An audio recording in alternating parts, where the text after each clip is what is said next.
हाँ भाई, तो चलिए आइए आगे बढ़ते हैं और जो कुछ भी हम लोगों ने पिछले लेक्चर में समझा है उसके ऊपर एक छोटा सा सवाल बनाते हैं सबसे पहले। तो कुछ ऐसा दे रखा है कि ये एक्स एक्सिस यानी हॉरिजॉन्टल डायरेक्शन, वाई एक्सिस यानी वर्टिकल, ये है हमारा पॉइंट ऑफ प्रोजेक्शन जहां से किसी प्रोजेक्टाइल को इनिशियल वेलोसिटी 10 मीटर पर सेकंड से 60 डिग्री के एंगल से प्रोजेक्ट किया गया है। आपसे पूछा जा रहा है वो टाइम बताओ, स्पीड बताओ और हाइट बताओ जब प्रोजेक्टाइल 30 डिग्री का एंगल बना रहा है हॉरिजॉन्टल से। तो आपने कितने एंगल से थ्रो किया है? 60 से। तो ये प्रोजेक्टाइल यहां से जाएगा जाएगा जाएगा, फिर वापस नीचे आएगा आएगा आएगा, है ना। तो इसकी वेलोसिटी लगातार बदल रही है। तो मान लेते हैं ये यहां पर कोई ऐसा इंस्टेंट है जब इसकी वेलोसिटी कुछ v हो चुकी है। ये v की वैल्यू अभी अभी हम लोग निकालेंगे।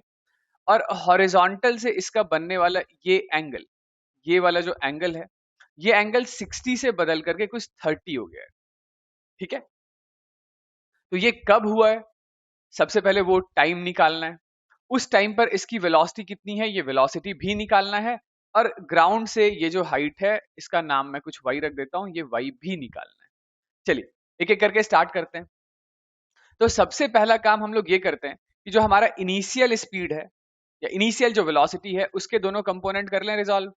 तो 10 का कॉस कंपोनेंट 10 कॉस 60 यानी कि 10 इंटू 1/2। तो एक्स एक्सिस की तरफ इसकी इनिशियल स्पीड है 5 मीटर पर सेकेंड। इसी 10 का वर्टिकल डायरेक्शन में जो कंपोनेंट है वो है 10 साइन 60, साइन 60 यानी √3/2।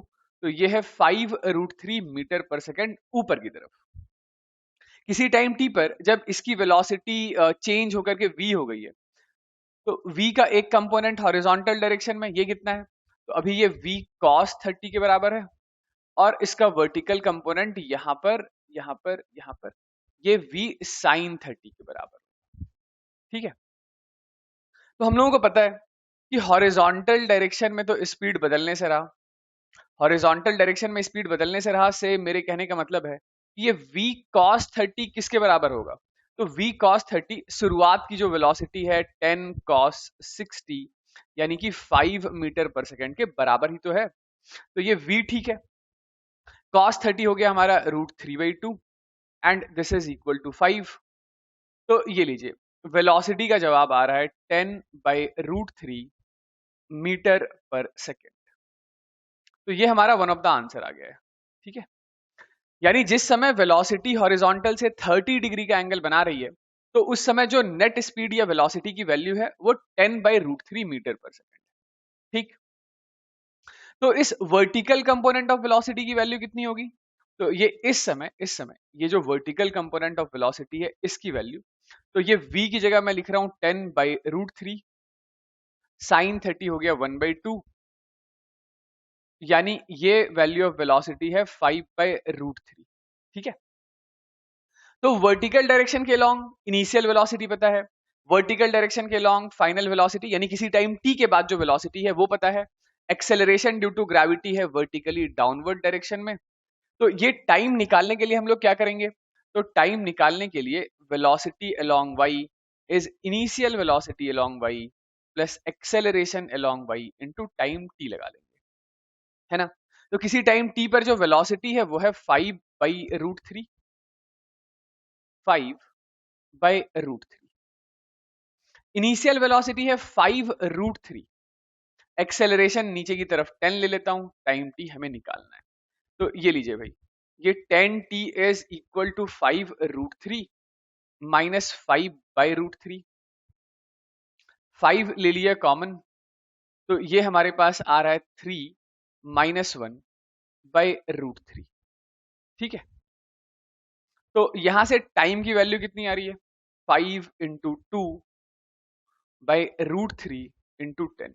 ये 10 से 10 निपटा, तो टाइम की वैल्यू आ रही है 1/√3 सेकेंड्स। टाइम की वैल्यू कितनी आ रही है? 1/√3 सेकेंड। लेकिन आपको मन ही मन पता है कि ये वो इकलौता टाइम नहीं है जितनी देर के बाद जो वेलोसिटी है वो हॉरिजॉन्टल से 30 डिग्री का एंगल बना रही है। एक और समय रहा होगा। वो दूसरा समय कौन सा है? तो दूसरा समय ये मैं कोई दूसरा कलर रिप्रेजेंट कर लेता हूं इसके लिए, कि प्रोजेक्टाइल चलते चलते जब यहां कहीं पर आया है तो इसकी वेलोसिटी फिर से v हुई है, और ये हॉरिजॉन्टल से फिर से 30 डिग्री का एंगल बना रहा है। पहले 30 डिग्री का एंगल ऊपर की तरफ था वेलोसिटी का, और अब वेलोसिटी नीचे की तरफ डायरेक्टेड है, तो फिर से हॉरिजॉन्टल डायरेक्शन से ये एंगल दोबारा से 30 ही है। ओके, तो इस टाइम का नाम मैं रख लेता हूं कुछ टी डैश, इस वाले टाइम का, इस वाले टाइम का, ठीक है, ये इस टाइम का। ओके, तो इस टाइम को कैसे निकालेंगे? तो ये वेलोसिटी जो है वो अब भी इतनी ही है 10/√3, इसका हॉरिजॉन्टल कंपोनेंट अब भी उतना ही है, या वर्टिकल कंपोनेंट अब भी उतना ही है, बस अब डाउनवर्ड डायरेक्शन में डायरेक्टेड है, डाउनवर्ड डायरेक्शन में डायरेक्टेड है, यानी ये वेलोसिटी नीचे की तरफ है 5/√3। तो इस दूसरे टाइम टी डैश की कैलकुलेशन सबसे पहले कर लेते हैं, ठीक है। ये टी तो हमारा आ गया भाई, अब मैं टी डैश की कैलकुलेशन कर रहा हूं जब वेलोसिटी डाउनवर्ड डायरेक्शन मतलब हॉरिजॉन्टल से 30 डिग्री का एंगल नीचे की तरफ बना रहा है। तो उसके लिए मैं फिर से velocity along y is initial velocity along y plus acceleration along y into time t ही लगाऊंगा।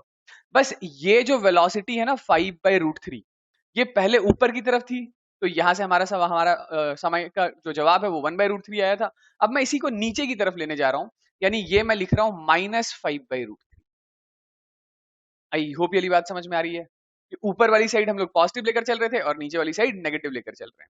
इनिशियल वेलोसिटी अलोंग y कितना है? तो इनिशियल वेलोसिटी तो ये बिल्कुल शुरुआत वाली वेलोसिटी है, तो ये तो ऊपर की तरफ ही है, इसका जवाब है 5√3, 5√3। एक्सेलरेशन है 10 इंटू टाइम, तो यहां से जरा देखिए हमारे पास 10t is equal to 5√3 plus 5/√3, यानी कि t का जवाब आ रहा है 5, हम लोगों ने लिया बाहर, दिस इज 3 प्लस 1/√3 बाई ये 10, ठीक है। तो ये 2 टाइम्स में और ये 2 टाइम्स में, तो यहां से ये टी डैश है, इसका नाम मैंने टी डैश दे रखा है। तो टी डैश का जवाब आ रहा है 2/√3 सेकेंड्स, ठीक है ना भाई। तो ये ऐसे दो दो मौके हैं जहां पर जो हमारा वेलोसिटी है वो हॉरिजॉन्टल के साथ एक बारी 30 डिग्री ऊपर, एक बारी 30 डिग्री एंगल नीचे बना रहा है। ओके, तो अब हमें आखिरी एक और चीज कैलकुलेट करना है, वो ये है कि इस समय जब ये वेलोसिटी हमारा हॉरिजॉन्टल से 30 डिग्री के एंगल पे है, तो ये पार्टिकल ग्राउंड से कितना ऊपर है, यानी ये y की वैल्यू। तो चलिए ये भी निकाल लेते हैं। तो y की वैल्यू निकालने के लिए क्या करेंगे, क्या करेंगे, क्या करेंगे? तो हमारे पास इनिशियल वेलोसिटी है, फाइनल वेलोसिटी भी है, एक्सेलरेशन ड्यू टू ग्रेविटी भी है, और हमें y एक्सिस के अलोंग का डिस्प्लेसमेंट निकालना है। तो जो बेस्ट सूटेड इक्वेशन है ये मैं इधर लिख लेता हूँ कि फाइनल वेलोसिटी अलोंग y का square is initial velocity along y का square plus 2 times of acceleration along y into displacement along y। I hope मेरी ये वाली बात समझ में आ रही है। तो फाइनल वेलोसिटी से मेरे कहने का मतलब है ये 5/√3, और इनिशियल वेलोसिटी से मेरे कहने का मतलब है 5√3, है ना। तो ये वेलोसिटी हम लोगों ने लिख लिया 5/√3 का स्क्वायर इज इक्वल टू 5√3 का square plus 2 times of acceleration due to gravity है नीचे इनटू डिस्प्लेसमेंट अलोंग y, उसी का नाम हम लोगों ने y दे रखा है। तो इसको मैं दूसरी साइड ले आता हूं, ये 20 into y is 25 into 3 minus times of 25/3, ठीक है। तो this is 75 into 3 minus 25/3 into 20, ठीक है। तो ये हो गया हमारे पास कितना, 225 माइनस 25, ये हो गया 200/3 इंटू 20। तो ये जवाब हमारे पास y का आ रहा है, y की वैल्यू आ रही है, y is equal to 10/3 metres, 10/3 metres. तो ये लीजिए भाई, हमारे पास वो हाइट भी आ गया ग्राउंड से, वो दोनों इंस्टेंट भी आ गए, और स्पीड तो हमारे पास पहले आ ही गया था, वेलोसिटी। हाँ भाई, चलिए आइए आगे बढ़ते हैं, और एक छोटी सी बात है पहले वो डिस्कस कर लेते हैं। तो बात कुछ ऐसी है कि ये हमारा हॉरिजॉन्टल डायरेक्शन यानी कि ग्राउंड, ये वर्टिकल डायरेक्शन यानी कि ऊपर वर्टिकली अपवर्ड वाली डायरेक्शन। तो यहाँ पर मान लेते हैं कोई फुटबॉल है और यहाँ पर एक फुटबॉल प्लेयर, तो इसने क्या किया, फुटबॉल को किक किया किसी इंस्टेंट पर t इज इक्वल टू 0। तो ये फुटबॉल कुछ ऐसा जा रहा है, जा रहा है, जा रहा है, जा रहा है, जा रहा है, ठीक है, कुछ ऐसी ट्रेजेक्ट्री के लॉन्ग। अब यहां पर कोई दूसरा प्लेयर है, ये है प्लेयर नंबर 1, ये है प्लेयर नंबर 2। प्लेयर नंबर 1 और 2 दोनों के बीच का कुछ इनिशियल सेपरेशन मैं मान लेता हूं d, ठीक है, कि प्लेयर नंबर 2 प्लेयर नंबर 1 से d डिस्टेंस आगे खड़ा है। जिस इंस्टेंट पर प्लेयर नंबर 1 ने किसी इनिशियल स्पीड u से ग्राउंड से किसी एंगल थीटा पर फुटबॉल को किक किया है, उसी इंस्टेंट पर यानी उसी time t is equal to 0 पर ही प्लेयर नंबर 2 सामने की तरफ किसी कांस्टेंट वेलोसिटी v से भागना स्टार्ट करता है। तो आपसे यह पूछा जाएगा कि बताओ ये कितनी वेलोसिटी से भागना स्टार्ट करे, मतलब इसकी ये कांस्टेंट वेलोसिटी क्या हो, ताकि जैसे ही ये फुटबॉल यहां पर गिरे तो ये प्लेयर नंबर 2 भी आकर के इस फुटबॉल को यहां पर आकर के कैच कर ले, ठीक है। ये प्लेयर नंबर 2 जो है वो इसी पोजीशन पर आ जाए जिस पोजीशन पर ये फुटबॉल यहां पहुंच रहा है। आई होप मेरे सवाल का मतलब आप समझ रहे होंगे। तो यदि आपने t इज इक्वल टू 0 पर फुटबॉल को थ्रो किया है, किक किया है, तो ये फुटबॉल किसी time t is equal to capital T पर ये टोटल r, जिसको हम लोग रेंज कहते हैं, वो r डिस्टेंस ट्रैवल कर लेगा, है ना। और इसी टाइम t में मान लेते हैं कि ये जो हमारा प्लेयर नंबर 2 है, इसे कुछ x डिस्टेंस भागना है हॉरिजॉन्टल डायरेक्शन में, वो भी कैसे, तो कांस्टेंट स्पीड से हॉरिजॉन्टल डायरेक्शन। ओके, तो सबसे पहली बात ये सुनिए कि ये जो हमारा फुटबॉल है जिसे प्लेयर नंबर 1 ने किक किया है, वो कितनी देर के लिए हवा में है, तो जवाब है वो तो टोटल t टाइम के लिए हवा में है। और वो टाइम ऑफ फ्लाइट है कितना, तो वो टाइम ऑफ फ्लाइट है 2u sin theta by g। Okay, इतनी ही देर में ये प्लेयर नंबर 2 को ये x डिस्टेंस ट्रैवल करना है किसी वेलोसिटी v से। तो प्लेयर नंबर 2 के लिए हम लोग इक्वेशन क्या लिखेंगे कि उसके लिए ये जो वेलोसिटी है, this velocity is equal to distance upon time t। तो यहां से ये x की वैल्यू कितनी आ रही है, x is equal to player number 2 की वेलोसिटी इनटू ये time which is time of flight, ठीक है। और ये इनिशियल डिस्टेंस d आपको दे रखा है कि दोनों प्लेयर्स के बीच का जो शुरुआत का सेपरेशन है वो कितना है, d है। तो हम लोग क्या एक और इक्वेशन कुछ ऐसा बना सकते हैं कि ये d प्लस x जो है वो रेंज r के बराबर है। तो d आपको बता दिया गया है, x आपने निकाल लिया, velocity into time of flight जो कि है 2u sin theta by g, और हॉरिजॉन्टल रेंज का फॉर्मूला आप रट के बैठे हैं which is u square sine 2 theta by g। तो देख लीजिए यही वो इक्वेशन है जो हम लोग बना सकते हैं, है ना, यही वो इक्वेशन है जो आप बना सकते हैं। और इसी इक्वेशन को हम लोग सॉल्व करके यहां से v की वैल्यू निकाल लेंगे। Solve to get value of v, ठीक है। हाँ भाई, तो चलिए आइए इसके ऊपर एक छोटा सा सवाल कर लेते हैं, ठीक है। तो क्वेश्चन है कुछ ऐसा कि कोई एक प्लेयर है जिसने फुटबॉल को किक करा है 45 डिग्री के एंगल पर, इनिशियल स्पीड है 20 मीटर पर सेकेंड, और उसी लाइन के अलोंग कोई एक दूसरा प्लेयर है जो कि 60 मीटर अवे है in the direction of the kick, starts running at the same instant, यानी वो दूसरा प्लेयर भी उसी इंस्टेंट पर भागना स्टार्ट करता है जिस इंस्टेंट पर कि पहले प्लेयर ने बॉल को किक करा है, ठीक है। कितनी स्पीड से, तो किसी कांस्टेंट स्पीड से।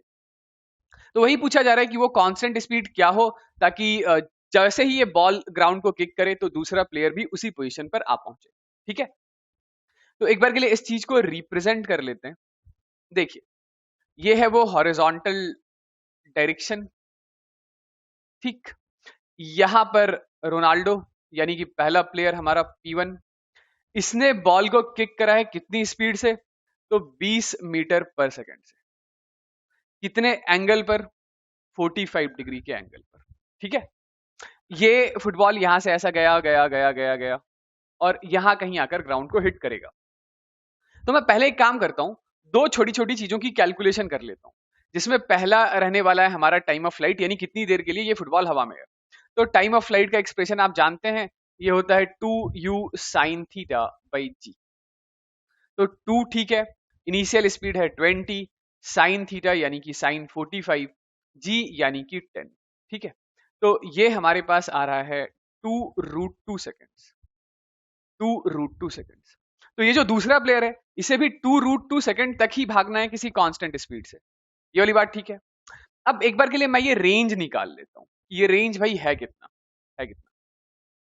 तो ये रेंज कितना है, तो रेंज का एक्सप्रेशन हो गया हमारे पास u² साइन 2 थीटा बाई जी। तो जैसे ही थीटा 45 आप लोगों ने देखा तो ये समझ में आ रहा होगा कि ये जो रेंज है ये मैक्सिमम होगा इस पर्टिकुलर वेलोसिटी के लिए, क्योंकि मैक्सिमम हॉरिजॉन्टल रेंज 45 डिग्री के ही तो एंगल पर आता है। तो u² यानी कि 400, साइन 2 थीटा यानी कि साइन 91 और g है 10। ठीक, तो रेंज मैक्सिमम है 40 मीटर, यानी कि ये वाली वैल्यू कितनी है, 40 मीटर की है ये वैल्यू। अब सवाल में ये देखिए कि जो दूसरा प्लेयर है वो 60 मीटर दूर खड़ा है। 60 मीटर दूर खड़ा है से इस बात का मतलब ये है कि जो दूसरा प्लेयर है वो कहीं यहां है, यहां।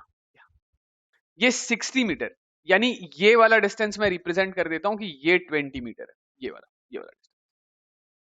ठीक है, और सेम टाइम यानी कि 2√2 सेकेंड्स में इस दूसरे प्लेयर को इधर की तरफ भागना पड़ेगा, ताकि जैसे ही बॉल यहां पर पहुंचे तो ये दूसरा प्लेयर भी इसी पोजीशन पर आ जाए। समझ रहे हैं? वो दूसरा प्लेयर 60 मीटर दूर है भाई, जब रेंज ही हमारा 40 है तो दूसरा प्लेयर 60 मीटर आगे, यानी कि जहां पर ये लैंड करने वाला है दूसरा प्लेयर उससे आगे कहीं खड़ा है।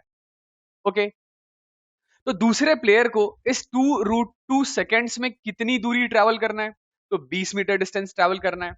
तो यहां से हम लोग लिख रहे हैं वेलोसिटी ऑफ सेकेंड प्लेयर, ये वेलोसिटी ऑफ प्लेयर नंबर 2 है।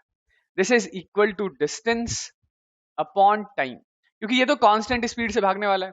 तो डिस्टेंस है इसके लिए 20 और टाइम है 2√2, तो ये 2 से आ गया 10, यानी दूसरे प्लेयर को भागना पड़ेगा 10/√2 मीटर पर सेकेंड की कांस्टेंट स्पीड से।